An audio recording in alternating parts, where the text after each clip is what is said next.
আসসালামু আলাইকুম। অবিরাম বাংলা সংবাদে সবাইকে স্বাগত জানাচ্ছি মার্জিয়া মিরা। শুরুতেই বিআরবি কেবল সংবাদ শিরোনাম। গুলশানের বাসা থেকে সাবেক মন্ত্রী সাবের হোসেন চৌধুরী গ্রেফতার। অবৈধভাবে ভারতে পালানোর সময় ঝিনাইদহ সীমান্তে আটক সাবেক মন্ত্রী নারায়ণ চন্দ্র। রাষ্ট্র সংস্কারে অন্তর্বর্তী সরকারের কাজের গতি বাড়ানোর তাগিদ বৈষম্য বিরোধী ছাত্র আন্দোলনের সমন্বয়কদের। নীতি নির্ধারকদের বাড়তি সময় দেওয়ার পরামর্শ। আগামী পরশু শারদীয় দুর্গোৎসব শুরু। রাজধানীর মণ্ডপগুলোতে চলেছে শেষ মুহূর্তের প্রস্তুতি। দুর্গাপূজাকে ঘিরে নিরাপত্তা ঝুঁকি নেই জানালেন স্বরাষ্ট্র উপদেষ্টা। শুনছিলেন বিআরবি কেবল সংবাদ শিরোনাম, এবার বিস্তারিত। আওয়ামী লীগের সাবেক মন্ত্রী সাবের হোসেন চৌধুরীকে রাজধানীর গুলশান থেকে গ্রেফতার করেছে ঢাকা মহানগর গোয়েন্দা পুলিশ ডিবি। ডিএমপির মিডিয়া অ্যান্ড পাবলিক রিলেশনস বিভাগ জানায়, ডিবি পুলিশের একটি দল সাবের হোসেন চৌধুরীর গুলশানের বাসায় অভিযান চালিয়ে তাকে গ্রেফতার করে। তার বিরুদ্ধে একাধিক মামলা রয়েছে। তাকে নেওয়া হয়েছে ডিবি কার্যালয়ে। ঢাকা ৯ আসনের সাবেক সংসদ সদস্য সাবের হোসেন চৌধুরী বিগত সরকারের পরিবেশ, বন ও জলবায়ু পরিবর্তন মন্ত্রণালয়ের দায়িত্বে ছিলেন। এদিকে অবৈধভাবে ভারতে পালানোর সময় সাবেক মন্ত্রী নারায়ণ চন্দ্র চন্দকে ঝিনাইদহের মহেশপুর সীমান্ত থেকে আটক করেছে বর্ডার গার্ড বাংলাদেশ বিজিবি। এছাড়া বনানী থেকে আটক করা হয়েছে স্বরাষ্ট্র মন্ত্রণালয়ের জননিরাপত্তা বিভাগের সাবেক সিনিয়র সচিব আমিনুল ইসলাম খানকে।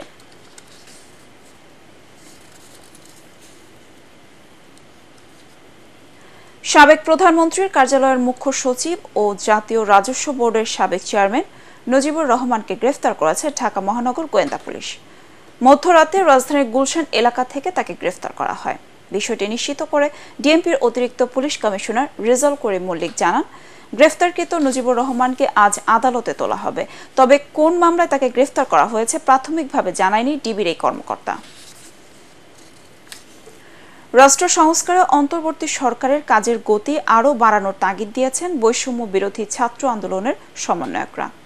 এটিএন বাংলাকে দেয়া সাক্ষাৎকারের অন্যতম সমন্বয়ক সার্জিস আলম ও আব্দুল হান্নান মাসুদ বলেন, জন আকাঙ্ক্ষা পূরণে সরকারের নীতি নির্ধারকদের ৯টা ৫টার অফিস নয়, দিতে হবে বাড়তি সময়। দ্রুত সংস্কারের পরে সরকার জাতীয় সংসদ নির্বাচন আয়োজন করবে বলে মনে করেন তারা। আদ্দিন সজীবের রিপোর্ট। বাংলাদেশের এই নয়া রূপ এক ঝকঝকে শুরুর বার্তা দেয় জনমনে। অন্তর্বর্তীকালীন সরকারের ২ মাসে নির্বাচন ব্যবস্থা, পুলিশ, বিচার বিভাগ, দুদক, জনপ্রশাসন ও সংবিধান সংস্কারের জন্য ৬ কমিশন গঠন হয়েছে। প্রশ্ন উঠেছে, এই সংস্কার প্রক্রিয়া কতদিন চলবে? এ নিয়ে কয়েক দফায় বিভিন্ন রাজনৈতিক দলের সঙ্গে সংলাপও করছেন প্রধান উপদেষ্টা ডক্টর মোহাম্মদ ইউনূস। আলোচনার কেন্দ্রবিন্দু জাতীয় সংসদ নির্বাচন।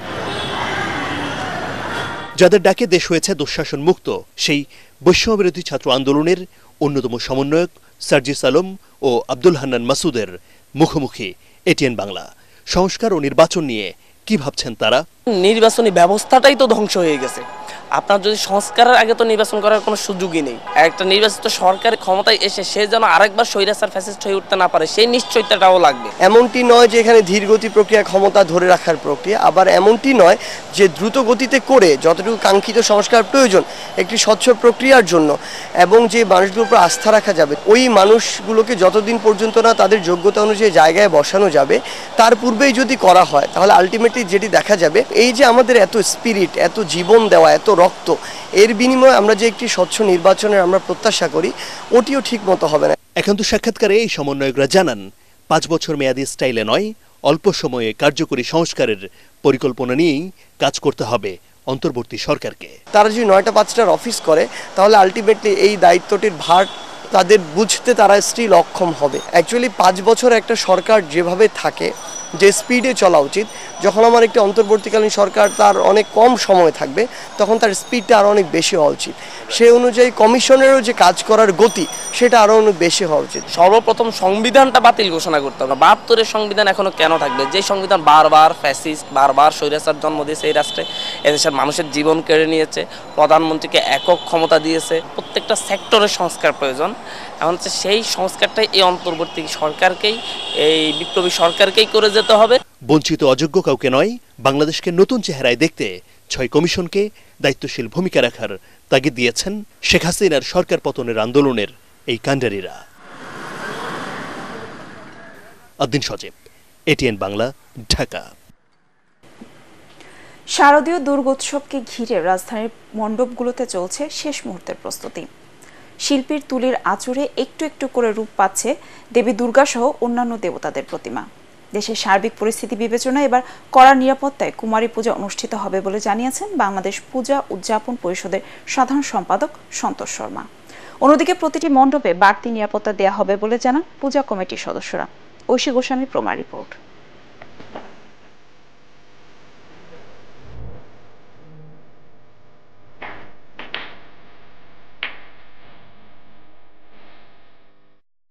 শরতের আকাশে মেঘের ভেলা আর প্রকৃতির কোলে কাশফুলের তোলা। দেবী দুর্গার আগমনের সময় হয়েছে যে আশ্বিন মাসে শুক্লপক্ষের ষষ্ঠী তিথিতে অনুষ্ঠিত হয় শারদীয় দুর্গাপূজা।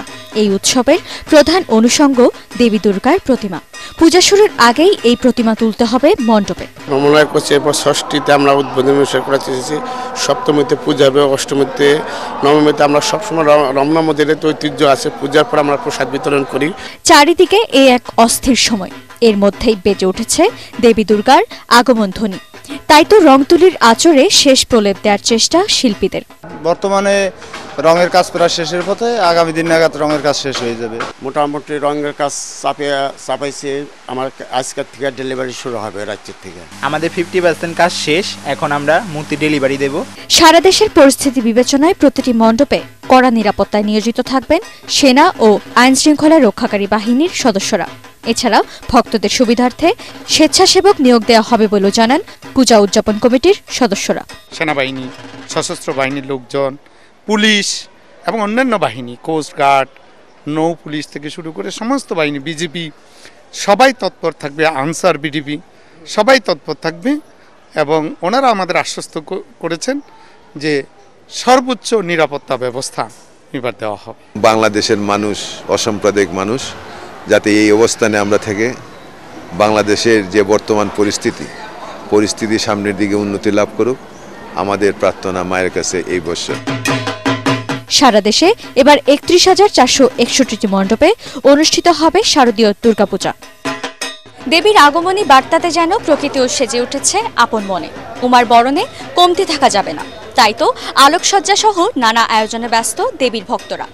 দেবী এবার মর্তে আসছেন দোলায়। শাস্ত্রমতে তা প্রাকৃতিক দুর্যোগ ও যুদ্ধের কারণ হলেও দেবীর আগমনে বিনাশ হবে সকল অশুভ শক্তি। শান্তি সমৃদ্ধিতে ভরে উঠবে ধরণী, এটাই ভক্তদের বিশ্বাস। ঐশী গোস্বামী প্রমা, এটিএন বাংলা, ঢাকা। দুর্গাপূজাকে ঘিরে কোনো নিরাপত্তা ঝুঁকি নেই বলে জানিয়েছেন স্বরাষ্ট্র উপদেষ্টা অবসরপ্রাপ্ত লেফটেন্যান্ট জেনারেল জাহাঙ্গীর আলম চৌধুরী। রমনা কালী মন্দিরের নিরাপত্তা ব্যবস্থা পরিদর্শন শেষে সাংবাদিকদের প্রশ্নের জবাবে তিনি একথা বলেন। বিগত সময় হিন্দু সম্প্রদায়ের উৎসবে হামলার ঘটনায় জড়িতদের আইনের আওতায় আনা হবে বলেও জানান তিনি। নির্বিঘ্নে পূজা উদযাপনের ৮ দফা নির্দেশনা দিয়েছে স্বরাষ্ট্র মন্ত্রণালয়। এ সময় ডিএমপি কমিশনার মাইনুল হাসান সহ র্যাবের ঊর্ধ্বতন কর্মকর্তারা উপস্থিত ছিলেন। কোন ধরনের নিরাপত্তা ঝুঁকি নাই, পূজা এবার নির্বিঘ্নে হবে। এই পূজা উদযাপনের জন্য আমরা সেনাবাহিনীকেও মোতায়েন করেছি, নৌবাহিনীকেও মোতায়েন করা হয়েছে, বিমান বাহিনীকেও মোতায়েন করা হয়েছে। এবার এই জন্য আপনারা কোথাও কোনো ধরনের বাধা বিপত্তি আপনারা ফেস করবেন না। প্লাস আমরা এনটিএমসির মাধ্যমে যেন কোথাও কোনো কিছু হলে যেন সাথে সাথে খবর পৌঁছে যায়, ওই ব্যবস্থা তো আমরা করেছি। খাগড়াছড়ির পাহাড়ে ফসল তোলায় ব্যস্ত সময় পার করছেন জুম চাষিরা। এবছর ফলন ভালো হওয়ায় খুশি কৃষকরা, তবে কিছু জায়গায় অতিবৃষ্টিতে ক্ষতি হয়েছে ধান চাষে। এ বিষয়ে কৃষি বিভাগের হস্তক্ষেপ চেয়েছেন তারা। প্রতিনিধি আবু দাউদের পাঠানোর রিপোর্ট জানাচ্ছেন ফারহিন ইসলাম টুম্পা। খাগড়াছড়িতে এবছর জুম চাষ হয়েছে ১১২৪ হেক্টর পাহাড়ি টিলায়। ধানের পাশাপাশি মারফা, ভুট্টা, তিল, চিনাল, আদা, হলুদ সহ আবাদ হয়েছে নানা রকম সবজির। এপ্রিল ও মে মাসে আবাদ শুরু হলেও পর্যায়ক্রমে বিভিন্ন ফলন সংগ্রহ করা হয়। এখন চলছে ধান কাটার মৌসুম। আমি বছরে বছরে জুম করে মিষ্টি কুমড়া পাই, লাউ পাই, মামরা পাই, তারপরে শসা পাই, সবগুলা জিনিসপত্র পাই। আগের বছর থেকে বছরে কিছু উন্নত হয়েছে আমাদের, অনেক হলুদ হোক, তারপরে ওই যে তিল হোক, তারপরে মারফা অনেক শাকসবজি অনেক আগের চেয়ে অনেক একটু ভালো হয়েছে এবছরে। তবে অতিবৃষ্টির কারণে ধান গাছে পোকার আক্রমণ চিন্তায় ফেলেছে জুম চাষিদের। কৃষি বিভাগের তদারকির অভাবকে দায়ী করছেন তারা। আমি এবছরে জুম চাষ করছি, আর সবার ধান ভালো হচ্ছে, আমার ধান ভালো হচ্ছে না, আমার ধান পোকা ধরছে। এই কারণে কৃষি বিভাগ কোনো আমাদের ধানকে দেখতেও আসে নাই।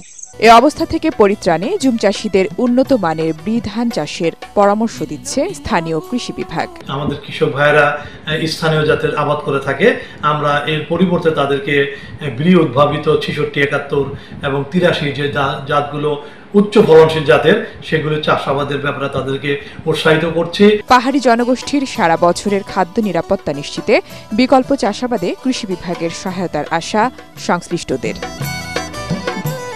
Bureau report, ATN Bangla. এবার পার্টেক্স খেলার খবর।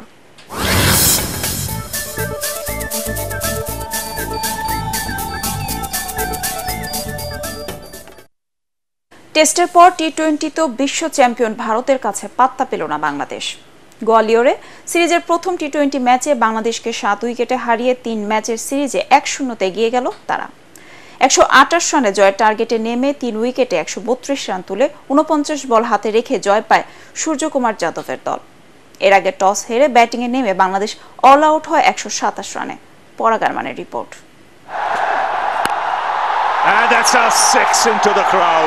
ভারত সফরে ব্যর্থতার বৃত্ত থেকে বেরিয়ে হতে পারছে না বাংলাদেশ। ব্যাটিংয়ে কোনো জুটি নেই, ব্যাটারদের নামের পাশে কোনো রানও নেই, আর অতিদানব ভারতীয় ব্যাটিংয়ের সামনে টাইগারদের অসহায় বোলিং। তাতে অনায়াস এক জয়ে সিরিজে এগিয়ে গেল ভারত। টার্গেট মাত্র 128 রানের। শুরুতেই মারমুখী ব্যাটিং বিশ্ব চ্যাম্পিয়নদের। 2 ওপেনার অভিষেক শর্মা এবং সঞ্জু স্যামসাং 2 ওভারেই তুলে নেন 26 রান। তবে 7 বলে 16 রানের পুঁজিতে রান আউটে কাটা পড়েন অভিষেক শর্মা। এরপর 14 রানে 29 রানে থাকা অধিনায়ক সূর্যকুমার যাদবকে প্যাভিলিয়নের পথ দেখান মুস্তাফিজ, কিন্তু কমেনি ভারতের রান তোলার গতি। দলের 80 রানে স্যামসাং এর উইকেট তুলে নেন মেহেদী হাসান মিরাজ। বাংলাদেশের সাফল্য বলতে এটুকুই। তবে ভারতের মারকুটে ব্যাটিংকে কোনোভাবেই থামাতে পারেননি টাইগার বোলাররা। নীতিশ কুমার রেড্ডিকে নিয়ে 49 বল হাতে রেখেই দলকে জয় পাইয়ে দেন হার্দিক পান্ডিয়া। গোয়ালিয়রের সিন্ধিয়া ক্রিকেট স্টেডিয়ামে টসে হেরে ব্যাটিংয়ে নেমে 12 রানে প্যাভিলিয়নে লিটন দাস ও পারভেজ ইমন। 2-4-এ 12 রানের পুঁজিতে সাজ করে তৌহিদ হৃদয়। 1 রানেই দায়িত্ব শেষ অভিজ্ঞ মাহমুদুল্লাহর। 43 রানে 4 উইকেট হারানো বাংলাদেশ চেয়ে টি-20তে ভারতের বিপক্ষে সর্বনিম্ন 96 রানের গণ্ডি পেরিয়ে যায় সে তো 32 বলে মেহেদী হাসান মিরাজের অপরাজিত 35 রানে। শেষ পর্যন্ত বাংলাদেশ অল আউট হয় 127 রানে। ভারতের বোলার আশদীপ সিং ও বরুণ চক্রবর্তী 3টে করে উইকেট তুলে নিয়ে নাজমুল হোসেন শান্তদের অল্প রানে থামিয়ে দেন। পরাগারমান, এটিএন বাংলা। আলাভেসকে 3-0 গোলে হারিয়ে লা লিগার পয়েন্ট টেবিলের শীর্ষস্থান ধরে রেখেছে বার্সেলোনা। প্রতিপক্ষের মাঠে 7 মিনিটে রবার্ট লেভানডোভস্কির গোলে লিড নেয় কাতালানরা। বল দখল আর আক্রমণে এগিয়ে থাকা হান্সি ফ্লিকের দল ব্যবধান বাড়ায় 22 মিনিটে। পোলিশ স্ট্রাইকার নিজের আর দলের হয়ে দ্বিতীয় গোল করেন। এরপর 32 মিনিটে লেভানডোভস্কি হ্যাটট্রিক আদায় করে নেন। এই জয় 9 ম্যাচে 24 পয়েন্ট নিয়ে শীর্ষস্থান ধরে রাখে বার্সেলোনা। সমান ম্যাচে 21 পয়েন্ট নিয়ে 2 রিয়াল মাদ্রিদ। শেষ করার আগে বিআরবি কেবল সংবাদ শিরোনাম আরেকবার। গুলশানের বাসা থেকে সাবেক মন্ত্রী সাবের হোসেন চৌধুরী গ্রেফতার। অবৈধভাবে ভারতে পালানোর সময় ঝিনাইদহ সীমান্তে আটক সাবেক মন্ত্রী নারায়ণ চন্দ্র। রাষ্ট্র সংস্কারে অন্তর্বর্তী সরকারের কাজের গতি বাড়ানোর তাগিদ বৈষম্য বিরোধী ছাত্র আন্দোলনের সমন্বয়কদের। নীতি নির্ধারকদের বাড়তি সময় দেওয়ার পরামর্শ। আগামী পরশু শারদীয় দুর্গোৎসব শুরু। রাজধানীর মণ্ডপগুলোতে চলছে শেষ মুহূর্তের প্রস্তুতি। দুর্গাপূজাকে ঘিরে নিরাপত্তা ঝুঁকি নেই জানালেন স্বরাষ্ট্র উপদেষ্টা। পরবর্তী সংবাদ দেখার আমন্ত্রণ জানিয়ে এখনকার মতো শেষ করছি। এটিএন বাংলা সংবাদ ইউটিউব দেখতে ব্রাউজ করুন youtube/ATN বাংলাদেশ। ধন্যবাদ সবাইকে।